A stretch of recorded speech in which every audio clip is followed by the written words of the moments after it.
All right, I'm here with George Wythe head basketball coach Tony Dunford. His team beats the Franklin Broncos. Running clock march today in the Class 1 state championship, bring the school its first title since 2008. And Coach, you've been ranked number one in the state the last couple of years in Class 1. You've been knocking on the door. How's it feel to do it and play maybe your best basketball you have all year long in this spot? Well, the first thing I'd like to do is give Franklin High School all the credit. They deserve to be here. They were a tremendous team. They're extremely well coached, and they deserve a lot of credit. They were a formidable opponent. We were concerned about some parts that they had going in. Number 4, number 23, they're really solid players, and all the other kids do an exceptional job playing their roles. So, we were zoned in. I think coming into this game, our kids did not take them lightly at all. We looked at a lot of film, and just going back to these kids as freshmen, we were 10 and 14, and they had to mature quickly. So the next year, most of my seniors got the state championship in 2023, and our hearts were broken. We're a little confident coming into last year, and I talked to my kids about the difference between starving and being hungry.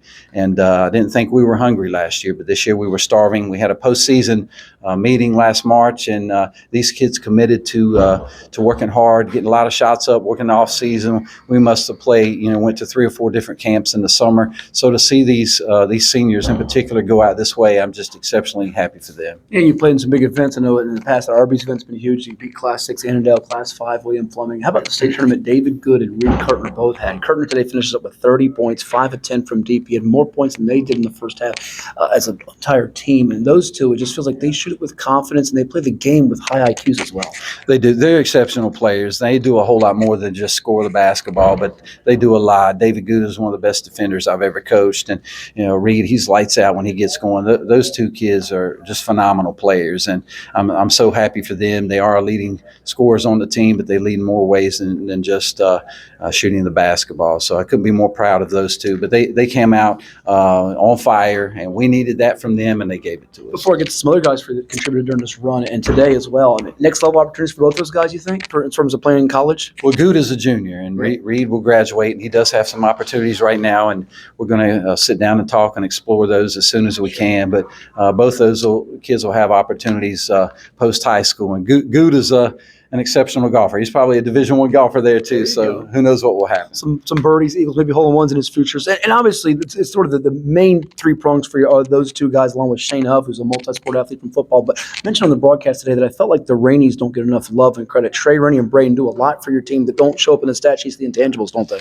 Those guys are ultimate warriors, and they will run through a wall for you to win. And we have a lot of players and a lot of role players that have made things work this year, but they're tremendously unselfish kids. They bring a level of toughness to our team, obviously, football players, but they have hearts of lions. They're just incredible kids, and they help make us go. I mean, without them, we don't win this. Yeah. Come on, let you run. What did you enjoy most about this? I mean, George Wythe's got a passionate community that came out today in full force. Obviously, before you, Pat Burns got this team right there on the doorstep. Your AD wins it for the girls today, Doug Campbell. What's this mean for you? And I'm sure you enjoyed this an awful lot. Well, there were great teams before this team, and great coaches that coached long before I coached, and they deserve a lot of credit for getting this community basketball ready and having that fever and basketball fever, for lack of a better term. But our community, our school, our admin, everybody played a big part of this. Our girls playing before us, feeding off of their energy. I'm so proud of them. Congratulations to our girls, and we're excited. We're happy. I'm very proud of our community, and we're just so grateful we have that support. Sure. Lastly, you still have some pieces coming back, though you do say goodbye to some seniors. What do you hope the legacy is for this group? Months, years from now? Well, I mostly, I hope that they remember the relationships and the good times that we've had on and off the court.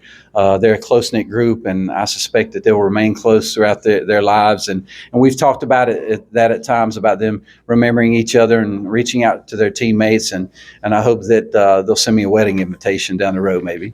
Well, congratulations. Thank you so much, and go enjoy it. Thank you so much for having us.